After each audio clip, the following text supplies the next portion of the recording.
নমস্কার। আমাদের সমাজ শিক্ষার মানকে পায়ে করে ঠেলে অন্ধকূপে বিসর্জন দিচ্ছে। এই বিষয়ে স্বরচিত আঞ্চলিক কবিতা মহান দেশের বহু সরকারি চাকরির পিছা লাছুইটে উহার শিক্ষিত মর্দটাও একদিন ভিন রাজ্যের পরিযায়ী শ্রমিকটা হয়ে গেল বটে। কিন্তু বছরটা ঘুরতে ঘুরতে একদিন কারখানায় কামটা করতে করতে লিচটই গিরে যাতে চলাফেরার ক্ষমতাটুক হারাই ফেললে। দিনে দিনে সংসারটা আঁধার ঘনায় আইল। দুমুঠা খাবারের লিগে পরের দুটোই মাগতে হই। তারপর থেকে বহুটা প্রাইভেটটুক পড়াইলেও কোনো টাকা পয়সাটুক মিলত না। তার বদলে কেউ দুটা মোলা ডিংলা, কেউ দুটা কানাপুরুন্দে বেহগন কাপড়ের আঁচলটা বাঁধে দিত। ও ভালো করে হায়ার সেকেন্ডারিটা উতরেছিল, তাই আর দেড়টো না করে চাকরির ইন্টারভিউগুলান ইকে দিতে লাগে। উত্তরগুলানও ঠিকঠাক লিখে মনে মনে ভাবেই ফিরলে নিশ্চয়ই স্কুলটায় দিদিমণির কামটা হয়ে যাবে। 2-4 মাস বাড়িতে ওয়ার কাজটা খবরটা আইল, যারা মেলা টাকালা দিবে তাদের চাকরির লিস্ট নামটা থাকবে নাই। এই কথা শুনে রাজ্যে যেন ভুঁইটা কাঁপে উঠল, আর রাজ্যে ঘৃণায় থুকটুক ফিলে ভাবতে থাকে এই সমাজটা লেখাপড়ার কোনো মান ইজ্জতটুকু নাই।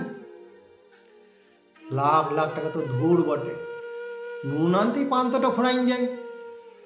গোটা ভিটা বাড়িটা বিখে দিলেও সে টাকা তার ধার কাছকে পৌঁছবে কি?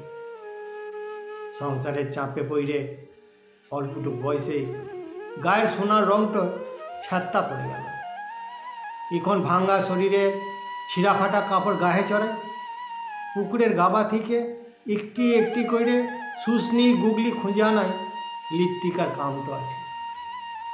বুড়া শ্বশুরটারও তেমন গতরটা নাই। মোটা চালের ভাই আর টুকুন শাক আলু সিদ্ধ পাতার চালে রাঁধতে রাঁধতে ছোট ছেলেটার কুকাই কুকাই কান্নাটো কানকে আসতেই বারবার ছুটে যায়। দুধের বঁটা দুটো মুখে গুঁজে ধরলে জরাজীর্ণ ছেলেটার কান্নাটুক থামেক নাই। ঠনঠনা বঁটা দুটো মুখে টানতে টানতে হাঁপায় উঠে মাটোর টিপির টিপির চোখের জলে ভিজা স্যাঁত স্যাঁতে কলটো ফির ঘুমাইন করে। অভাবী মাটো দেখতে খটখটা কাঠটা হলেও দুটা চোখ যেন ভরা গঙ্গা নদীর জোয়ারটা বটে। যেদিন ওর 5 বছরের মেয়াটা স্কুল ছুটির দিনগুলার ঘরটা আসে বলতে থাকে, তখন ওর বুকটা ছ্যাঁত করে উঠে হতাশটা হই ভাবতে থাকে অঙ্গনারীর স্কুলের ইকবেলার খাবারটুকুনো আর সেই কটা দিন মেয়েটার মুখে উঠবে না। গোবর কুড়ায় ঘুঁটে বিখে পরের ঘরটায় খামিংটো খাটে যেটুকু খাবারটো পাই তা দিয়ে কোনোভাবে বাঁচে আছে। জীবনটুক ধরাই রাখতে কত মেয়া অকালে ঝিমাই যাচ্ছে, তবু যেন ভাঙা ঘরে চাঁদের আলো আসে ওদের লিপ্ত স্বপনটুক দেখায়। আর সেই স্বপনটুক ঘিরে নিজের পরিবারটাকে এইভাবে আগলে রেখে জীবন সংগ্রামে প্রতিটি সময় লড়াই করে চলেছে।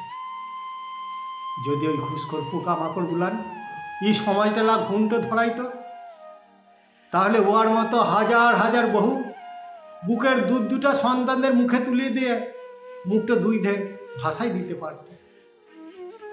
তখন ওরাও চিঁচাই চিঁচাই বলতো, মুড়া ঘুষখোর দেশের লোক লয় গো, মুড়া মহান দেশের বউটো আছি বটে।